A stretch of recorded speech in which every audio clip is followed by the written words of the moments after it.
Quinlan's boots hit the dusty main street of Millhaven just as the auction bell clanged, and what he saw made his blood turn to ice water. There, on the wooden platform beside sacks of grain and livestock, stood a girl with eyes like storm clouds. Her wrists bound, her chin raised in defiance, despite the tears streaming down her dirt-stained cheeks. "What am I bid for this fine specimen?" bellowed Hosea Crenshaw, the town's most ruthless creditor, strong back, good teeth, and young enough to bear plenty of children. The crowd of farmers and merchants laughed and jeered, throwing out numbers like she was cattle. Quinlan's weathered hands clenched into fists. He'd seen plenty of ugliness in his 32 years of drifting from town to town, but this struck him differently. The girl, she couldn't be more than 20, looked directly at him through the crowd, and something passed between them that made his heart hammer against his ribs. $50, shouted Marcus Grimsby, a pig farmer known for his cruelty to both animals and the unfortunate souls who worked his land. 60, called another voice. Quinlan pushed through the crowd, his spurs jangling. He'd been planning to buy supplies and move on by sunset, but now he couldn't make his feet carry him away. The girl's name was Cordelia Thorne. He'd heard Crenshaw announce at hand she was being sold because her father's debts had crushed their small farm into dust. $100. Quinlan's voice cut through the crowd like a blade. The bidding fell silent. Men turned to stare at the stranger with the sun-weathered face and the Colt .45 hanging low on his hip. Crenshaw's eyes glittered with greed. 100 going once, 150, Grimsby snarled, his face red with anger at being challenged. Quinlan stepped closer to the platform, close enough to see the slight tremor in Cordelia's bound hands. 200, cash. A collective gasp rose from the crowd. $200 was more than most folks in Millhaven saw in 2 years. Crenshaw's gavel hovered in the air as he searched the crowd for any other bidders, foolish enough to challenge the mysterious drifter. Sold. The gavel cracked like thunder as Quinlan counted out the bills, nearly every dollar he'd saved from months of ranch work and odd jobs. Cordelia watched him with those storm-gray eyes. When Crenshaw handed him the rope that bound her wrists like she was livestock, Quinlan's jaw tightened. He led her away from the platform, past the disappointed crowd, toward his horse tied at the hitching post. Only when they were out of earshot did he stop and pull his knife. Cordelia flinched, but instead of harming her, he cut the ropes from her wrists. "You're free," he said simply, his voice rough as gravel. She rubbed her raw wrists, staring at him in confusion. "I don't understand. You just I paid to get you away from them. What you do now is your choice." But as Cordelia looked around at the hostile faces still watching from the crowd, at Grimsby's murderous glare, at the empty road leading nowhere, she realized freedom might be more complicated than either of them imagined. Cordelia stood frozen. Beside Quinlan's horse, the weight of her newfound freedom, heavier than the chains that had bound her moments before. The late afternoon sun cast long shadows across Millhaven's dusty main street, and she could feel eyes boring into her back like hot coals. "Mr. Shea said," her voice barely above a whisper, "I got nowhere to go." Quinlan was checking his saddlebags, trying to look busy while fighting the urge to study her face. Up close, he could see the proud set of her shoulders despite everything she'd endured. The way she held herself like a wildflower that refused to be crushed. "You got family somewhere? Dead or gone?"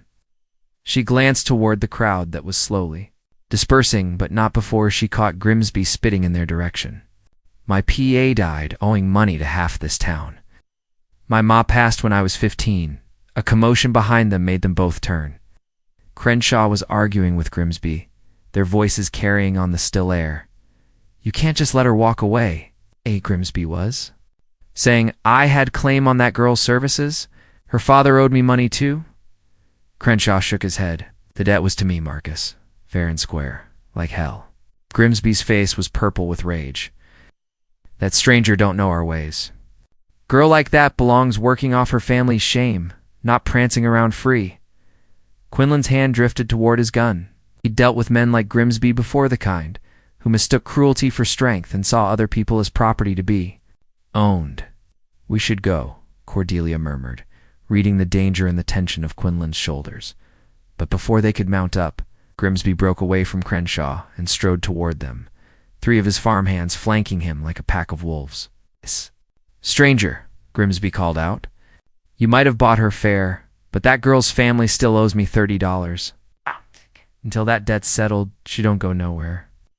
Quinlan turned slowly, his thumbs hooked in his gun belt. "Seems to me all debts were settled when I paid Crenshaw." To me, they weren't. Grimsby stopped just out of arm's reach, but his men spread wider. "See, her PA borrowed seed money from me 3 springs back, never paid it back. That makes her mine by rights. Show me the papers." Grimsby's laugh was ugly. "Don't need papers in a town like this. My word's good enough." The street had gone. Quiet again. Shopkeepers peered from doorways while children were hustled inside. This was the kind of confrontation that could turn bloody fast, and everyone knew it. Cordelia stepped forward, her chin raised. "If I owe you money, I'll work it off fair and square, but I won't be owned by any man." "Girl's got spirit," one of Grimsby's men leered. "That'll make breaking her more fun." Quinlan moved like lightning. One moment he was standing relaxed, the next his Colt was in his hand and pressed against the farmhand's throat. "Apologize to the lady," he said quietly. The man's eyes went wide. I'm sorry, miss." Quinlan holstered the gun, but kept his hand near it. "Now, about this debt. $30, you said?" Grimsby nodded, sensing victory. Quinlan reached into his vest and pulled out his remaining money. "Here's 60. That ought to cover the debt and the interest." But Cordelia started to protest. "And if I hear of anyone in this town bothering Miss Thorne again," Quinlan continued, his voice carrying the promise of violence, "I'll be back. And next time I might not be in such a generous mood." Grimsby snatched the money, his face twisted. With frustrated greed, "This ain't over." "Yes, it is," Quinlan said simply, as the men slunk away. Cordelia stared at the drifter, who had now paid twice for her freedom. "Why?" she asked. "You don't even know me." Quinlan finally met her eyes directly, and she saw something there that made her heart skip. Maybe that's about to change. They rode out of Millhaven, as the sun painted the sky the color of old blood. Cordelia sitting behind Quinlan, on his sturdy bay gelding, neither spoke for the first few miles, the silence filled only by the rhythmic clop of hooves and the evening song of crickets. Cordelia's arms were wrapped around Quinlan's waist. She could feel the steady beat of his heart through his worn cotton shirt. "There's a homestead about 10 miles north," Quinlan finally said, his voice carrying back to her over his shoulder. "Belongs to a widow named Aurelia Blackthorne. Good woman. She might have worked for you, and you?" Cordelia asked. "Where will you go?" Quinlan was quiet for so long she thought he hadn't heard her. When he finally answered, his voice was rough with something she couldn't name. "Wherever the wind takes me. Always do." But even as he said it, he knew it wasn't true. Something had changed back in Millhaven. Something that had nothing to do with the money he'd spent, and everything to do with the way this girl had looked at him, not with fear or calculation, but with a recognition that cut straight through to his bones. They made camp beside a creek as full darkness fell, and Quinlan built a small fire while Cordelia watered the horse. He'd given her his spare blanket and made coffee in his battered tin pot, but conversation came in fits and starts. "You didn't have to pay Grimsby," she said as they sat on opposite sides of the fire. "I could have worked off the debt." Quinlan's response was sharp enough to make her look up. "You couldn't. Men like Grimsby, they don't want their debts paid off. They want to own things, people. You would have worked yourself to death and still owed him money." Cordelia studied his face in the firelight. There were lines around his eyes that spoke of hard years and harder choices. But his mouth was generous, and his hands, she'd noticed his hands right away, were gentle, despite their obvious strength. "Ow! How do you know so much about men like Grimsby?" Quinlan poked at the fire with a stick, sending sparks spiraling into the star-drunk sky. "Used to be one myself." The admission hung between them like a challenge. Cordelia felt her breath catch, but she didn't look away. "What changed?" "Someone who showed me a different way to be." His smile was sad and distant. "Too late for that, but not too late for you."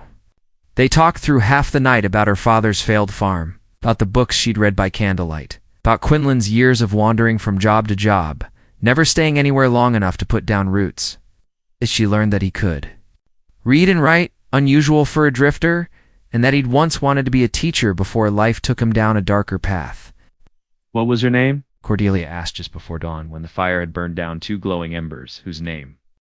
The woman who showed you a different way to be. Quinlan was quiet for a long time. Evangeline. She was a preacher's daughter in a town called Cedar Falls. I was. It's different then. Angry, mean.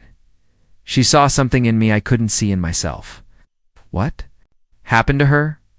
I happened to her. His voice was barely a whisper. Got her in trouble with her father. With the town. She died in childbirth, and the baby with her. All because she believed in a man who wasn't worth believing in. Cordelia felt tears prick her eyes. It's not for herself, but for this wounded man who'd saved her from a fate she'd rather not imagine. I'm sorry. Long time ago now. Quinlan stood and began scattering the embers with his boot. We should get moving if we want to reach Mrs. Blackthorn's by noon. But as they packed up camp and prepared to ride the last few miles to the homestead, Cordelia made a decision that would change both their lives forever. She wasn't going to let this man disappear into the wilderness, carrying his guilt like stones in his pockets. Not if she could help it. And looking at the careful way he helped her mount the horse, the way his eyes lingered on her face when he thought she wasn't looking, she suspected he might not want to disappear either. Aurelia Blackthorn's homestead sat in a green valley like something out of a fairy tale. With a whitewashed farmhouse, neat vegetable gardens, and apple trees heavy with fruit, the widow herself was a woman of perhaps 50, with steel-gray hair and kind eyes that missed nothing as she watched Quinlan helped Cordelia down from the horse. Well now, she said, wiping flour-dusted hands on her apron, looks like the Lord sent me some unexpected company. Quinlan removed his hat respectfully. Mrs. Blackthorn, I'm hoping you might have worked for this young lady. Her name's Cordelia Thorne, and she's had some troubles in Millhaven. Aurelia's sharp gaze took in Cordelia's torn dress, the marks still visible on her wrists, and the way she stood close to Quinlan's side. Troubles, is it? Well, come inside, both of you. Nothing that can't be discussed over a proper meal. The farmhouse was everything Cordelia had dreamed of during the lean years after her mother's death. Clean and warm, with the scent of baking bread and dried herbs hanging from the rafters. Aurelia bustled about, setting places at her kitchen table and ladling thick stew into bowls. Now then, she said, when they'd eaten their fill, suppose you tell me what really happened in Millhaven? Quinlan and Cordelia exchanged glances, and then Cordelia told the whole story: her father's debts, the auction, Quinlan's intervention, and Grimsby's additional claims. Aurelia listened without interruption, her expression growing darker by the minute. That Hosea Crenshaw should be horsewhipped, she declared when Cordelia finished. As for Marcus Grimsby, well, I've had dealings with him before. Man's got a black heart and hands that wander where they shouldn't. So you know him? Quinlan asked. Know him? He tried to court me after my husband passed. If you can call threatening to foreclose on my mortgage courting? Aurelia's laugh was bitter. Seems he thought a widow woman would be grateful for any attention, no matter how unwelcome. Cordelia felt a chill. What did you do? Introduced him to my husband's shotgun? Aurelia's eyes glinted with satisfaction. Amazing how quickly his ardor cooled after that. But I'm getting off track. Of course you can stay here, child. I've been praying for help with the harvest, and here you are, like an answer from heaven. Relief flooded Cordelia's face, but Quinlan was already standing, reaching for his hat. I'll be moving on then. She'll be safe here with you. Will you now? Aurelia's tone stopped him cold. And where exactly do you think you're going? I don't stay anywhere long, ma'am. It's not my way. Poppycock. The older woman fixed him with a stare that could have melted iron. You've got nowhere to be and nothing to run to. I saw how you looked at each other during supper. Besides, I could use a man around here with winter coming on. Roof needs patching, fence posts need replacing, and there's firewood to cut. Cordelia held her breath, not daring to hope. Quinlan shifted uncomfortably. I'm not good at staying put. Then, it's high time you learned. Aurelia's voice brooked no argument. There's a small cabin out by the creek that my husband built for his brother. It's yours if you want it, in exchange for honest work. No strings attached. The silence stretched between them, filled with possibility and fear in equal measure. Cordelia could see the war being fought behind Quinlan's eyes, the part of him that wanted to stay warring with the part that was terrified of what staying might mean. "I've got nothing to offer," he said finally, his voice rough. "You've got 2 strong hands and a good heart," Aurelia replied. "That's more than most men can claim." Quinlan looked at Cordelia then, really looked at her, and she saw him make the decision that would change everything. "I reckon I could stay until the harvest is in," he said quietly. But as autumn deepened into winter, and the harvest gave way to other work, the shared meals became shared stories, and stolen glances became something deeper and more dangerous. It became clear that neither of them was thinking about leaving anymore. The question was whether they'd have the courage to admit it to themselves and to each other. Winter settled over the Blackthorn homestead like a gentle benediction, blanketing the valley in snow and wrapping the 3 inhabitants in a cocoon of shared purpose and growing warmth. Quinlan had moved into the cabin by the creek, but he took his meals with the women and spent his evenings by their fire, reading aloud from Aurelia's collection of books while Cordelia mended clothes and the older woman worked on her quilting. It was during one of these evenings in December that the comfortable routine they'd built was shattered by the sound of horses approaching through the snow. Quinlan was on his feet in an instant, his hand moving to his gun. "How many?" he asked, moving to the window.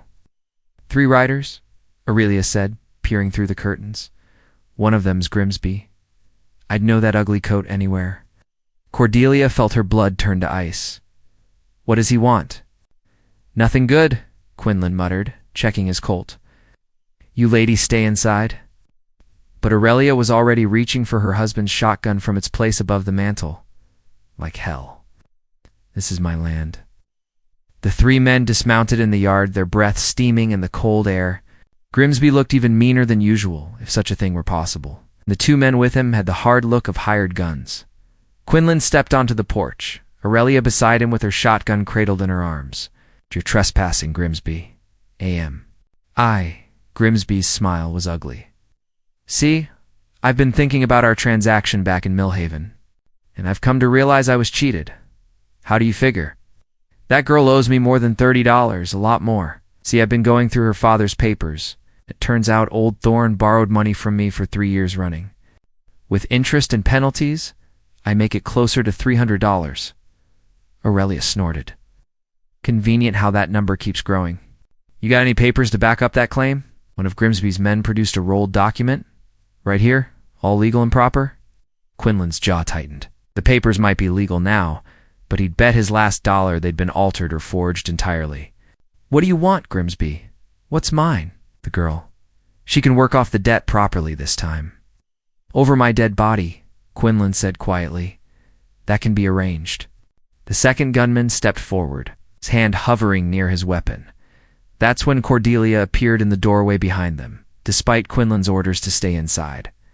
"Stop," she said, her voice carrying clearly across the snowy yard. "Come with you." "No." Quinlan's voice was sharp as a whip crack. "You won't." "I won't have blood spilled over me," she said, stepping past him onto the porch. "If I owe money, I'll pay it." Grimsby's smile widened. Smart girl, finally showing some sense. But as Cordelia walked down the porch steps, her chin high and her back straight, Quinlan saw something in her eyes that made his heart pound. She wasn't surrendering. She was planning something.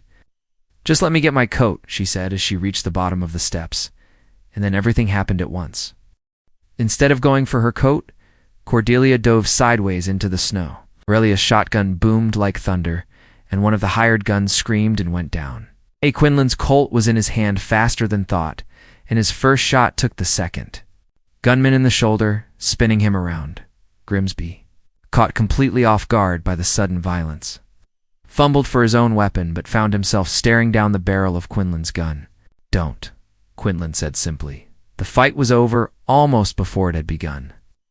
One man was dead, the other was wounded and whimpering in the snow, and Grimsby stood with his hands raised, his face white with fear. "Now," Aurelia said, breaking open, her shotgun to reload, "I believe you gentlemen were just leaving." But Quinlan had moved to where Cordelia lay in the snow, helping her to her feet with gentle hands. "You could have been killed," he said, his voice shaking with reaction. "So, could you?" She touched his face with fingers that trembled only slightly. "I couldn't let that happen." And in that moment, with snow falling around them and the smell of gunpowder in the air, they both finally admitted what had been growing between them all these months. Spring came late to the valley that year. But when it finally arrived, it brought with it a sense of renewal and possibility that seemed to touch everything.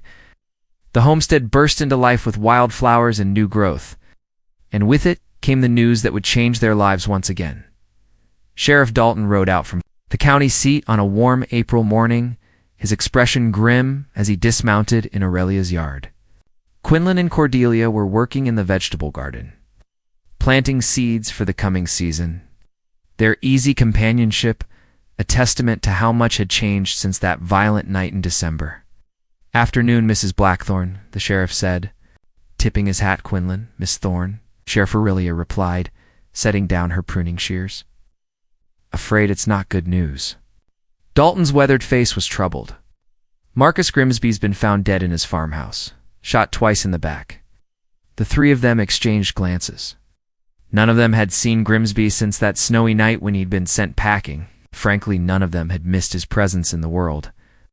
"I'm sorry to hear it," Quinlan said carefully. "But I'm not sure what that has to do with us." "Well, see, that's the thing." Dalton shifted uncomfortably. "Word around town is that you and Grimsby had trouble last winter? Some folks are saying. You might have had a reason to want him dead." Cordelia felt her heart skip. "Surely you don't think—" "I don't think anything yet," Dalton interrupted. "But I've got to ask questions. Had to tell you that there's likely to be an inquest. You might want to think about getting yourself a lawyer, Quinlan." That evening, as they sat around Aurelia's kitchen table discussing the situation, the weight of their uncertain future pressed down on all of them. Quinlan had finally found a place where he belonged, a woman he loved, and a life worth living. The thought of losing it all to a murder charge made him feel sick. "I could leave," he said, "quietly just disappear like I always have. They can't charge a ghost." "No." Cordelia's voice was fierce. "Running won't solve anything. And besides, I won't let you go." Aurelia nodded approvingly. "The girl's right. We'll face this together, whatever comes." The inquest was held 2 weeks. Later in the courthouse in Cedar Ridge, the county seat, the courtroom was packed with curious townspeople. Quinlan could feel the weight of their stares as he sat at the defendant's table with the lawyer. Aurelia had insisted on hiring. The testimony was damaging but not conclusive. Several witnesses spoke about the confrontation in Millhaven, about Quinlan's reputation with a gun, about the fight at the homestead. But when it came time for hard evidence, the prosecution had precious little to offer. That's when Cordelia stood up, Your Honor, she said, her voice clear and strong. "I'd like to testify." The judge looked surprised. "Miss Thorne, you're not required, I know, but I want to tell the truth about what happened." And she did. She told them about the auction, about Quinlan's kindness, about the way he'd protected her, not just from Grimsby, but from a life of servitude and degradation. She told them about the love that had grown between them through shared work and quiet evenings, and the gradual building of trust. "This man," she said, looking directly at Quinlan, "saved my life in more ways than one. He's never raised a hand in anger except to protect those who couldn't protect themselves. If Marcus Grimsby is dead, I'm sorry for it. But it wasn't Quinlan's doing." The jury deliberated for less than an hour before returning with a verdict of insufficient evidence. Quinlan was free to go. As they walked out of the courthouse into the bright spring sunshine, Cordelia slipped her hand into his. "It's over," she said softly. "No," he replied, stopping to face her in the middle of the courthouse square. "It's just beginning." He dropped to one knee right there, with half the town watching, and pulled a simple gold band from his vest pocket. "Cordelia." "Thorne," he said, his voice rough with emotion, "will you marry me?" Her answer was yes, of course. It had been yes since that first night by the creek when she decided not to let him disappear. It had been yes through all the long winter evenings in the dangerous spring that had tested their resolve. It would be yes for all the years to come. The wedding took place on a perfect June morning. With wildflowers blooming in every meadow, and the creek running high and clear from the mountain snow. Aurelia had insisted on hosting the celebration at the homestead, and half the county had turned out to see the drifter marry the girl he'd bought at auction. It wasn't the story people usually told at weddings, but then Quinlan and Cordelia had never been usual people. Judge Harrison, who'd presided over the inquest, had agreed to perform the ceremony. He stood beneath an arch of apple blossoms that Aurelia and the neighbor women had constructed, beaming at the couple before him. Quinlan wore his best shirt and a new pair of boots, his hair neatly combed and his face clean-shaven.